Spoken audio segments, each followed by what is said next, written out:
को 3 अर्घ होते हैं। एक लाल चंदन का अर्घ कार्य की सिद्धि के लिए सूर्य नारायण को दिया जाए। एक काली मिर्ची के पानी का अर्घ, जब आप कोई एग्जाम में बैठ रहे हैं, कोई परीक्षा में बैठ रहे हैं और आपको उसमें उत्तीर्णता चाहिए या मेरा ये काम सफल चाहिए या अदालत में केस चल रहा है उसको निपटाना है, तो काली मिर्ची के जल से सूर्य को अर्घ दी जाती है। तो उस जल के अर्घ से व्यक्ति का काम तुरंत 1.5 महीने के अंदर सफल हो जाता है।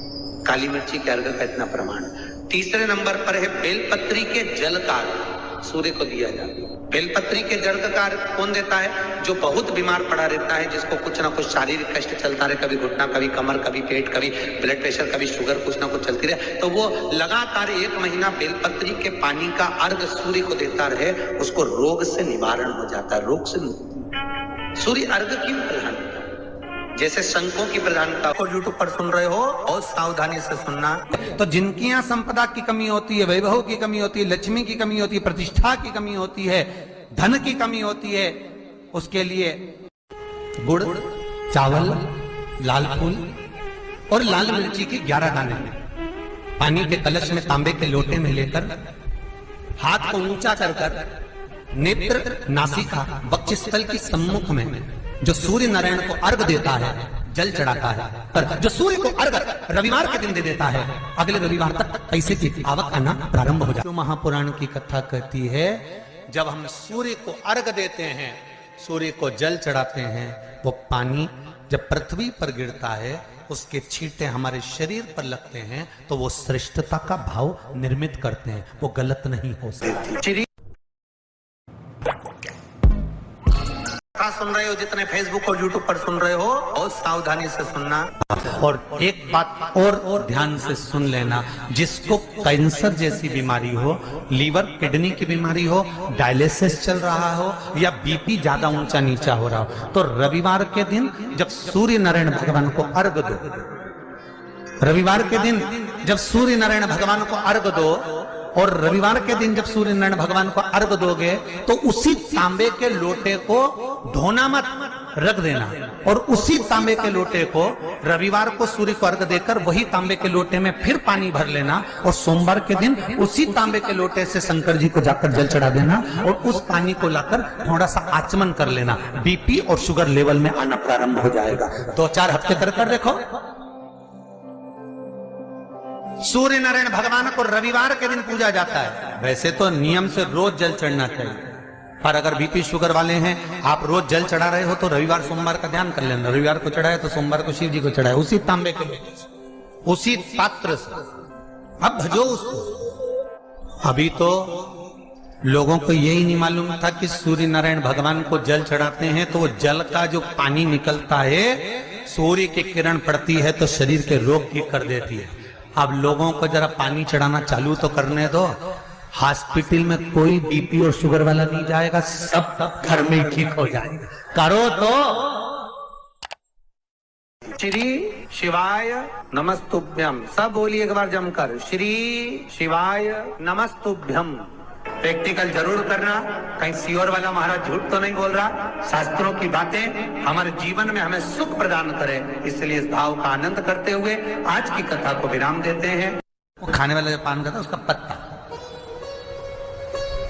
पान के पत्ते के ऊपर जो चंदन से शंकर के नाम, पार्वती का नाम और ब्रह्माणी सरस्वती का नाम लेकर शिव को समर्पित कर दे। महाराज उसकी भी तिथि बताइए, बड़ी सुंदर है। जब रवि का पुष्य योग पड़े, रवि पुष्य नक्षत्र हो, और रविवार की जब प्रदोष पड़ती है, तो शिव बेलपत्र के पेड़ के नीचे निवास करते। तो शिव पुराण कह रही है कि प्रदोष का जो व्रत है, आप करें ना करें वो आपके ऊपर है, पर प्रदोष के कुछ नियम ऐसे हैं जो हमारे जीवन में सुख प्रदान कर सकते हैं। मान लो अगर धन नहीं, संपदा नहीं, तो प्रदोष के दिन दिया लगाकर दुख दान स्त्रोत, दारिद्र्य दुख दान स्त्रोत का पाठ अवश्य करें। कम से कम 5 प्रदोष करना। और पहले प्रदोष के बाद में ही अंतर आना प्रारंभ हो जाएगा, कहीं ना कहीं भगवान राहें खोल देगा, कुछ ना कुछ अच्छा होना प्रारंभ हो जाएगा। तो छोड़ना नहीं कि अब मेरा काम होने लगा तो मैं छोड़ दूं, 5 पाठ तो पूरे करना ही तीसरा क्रम कहा गया। अगर मान लो कि आप किसी एग्जाम में बैठ रहे हैं और उस एग्जाम को देते देते कई साल हो गए, पर आपका कोई लक्ष्य ही निश्चित नहीं हुआ, आप कहीं पहुंच ही नहीं पाए, आप उस स्थान तक पहुंच ही नहीं पाए, आपको पास होना है, वो एग्जाम किसी भी हालत में निकालना है महाराज, तो भी प्रदोष का व्रत महाराज ध्यान देना। एक खाकर के पत्ते की पत्तल पर, जो पत्ते की पत्तल आती है पुराने समय में, उस पत्ते की पत्तल पर महाराज 7 बेलपत्र को डंडी मिलाकर रखना है।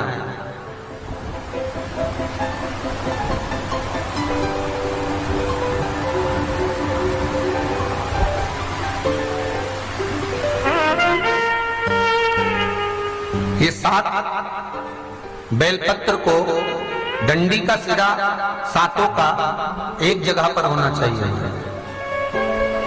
ये जो डंडी है एक ही स्थान पर 7 डंडियां बेलपत्र की होना चाहिए हमारे। जिस जगह पर डंडियां रहे उसी स्थान पर नीचे की जलाधारी नहीं बनाना है आपको, केवल एक तो शिवलिंग का निर्माण करना है पार्थिव। ये केवल प्रदोष के दिन करना है, प्रदोष काल के अंतर्गत। चाहे थाली में रख लो, थाली में उस पत्तल को रख लेना जिससे ले जाने में दिक्कत ना हो, तो पत्तल पर ही बनेगा, थाली पात्र के अंतर्गत नहीं। मतलब थाली ले लो मना नहीं है, पर पत्तल उसमें जरूर रखना।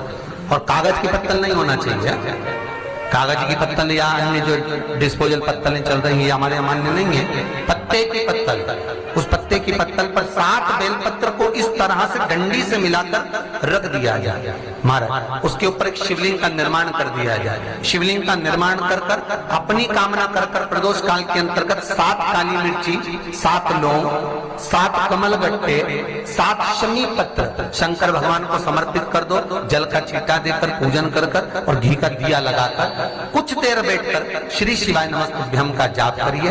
1 कमल गट्टा, 1 लौंग, 1 काली मिर्ची, 1 शमी पत्र उसमें से उठा लीजिए अपनी कामना कर कर। जब विसर्जन करने जाएं तो 1 बेलपत्र को भी उठाकर अपने पास में रख लें। एग्जाम देने के लिए जाएं तो अपने कमरे के परीक्षा जिसमें आप पढ़ाई करते थे उसी रूम में उसे कटोरी में खुला छोड़कर जाएं। माता को कहकर जाएं कि हम ये रख कर जा रहे हैं, और आते से एग्जाम देने जाएं तो उसको स्पर्श कर कर जाएं, वापिस आए तो स्पर्श करें।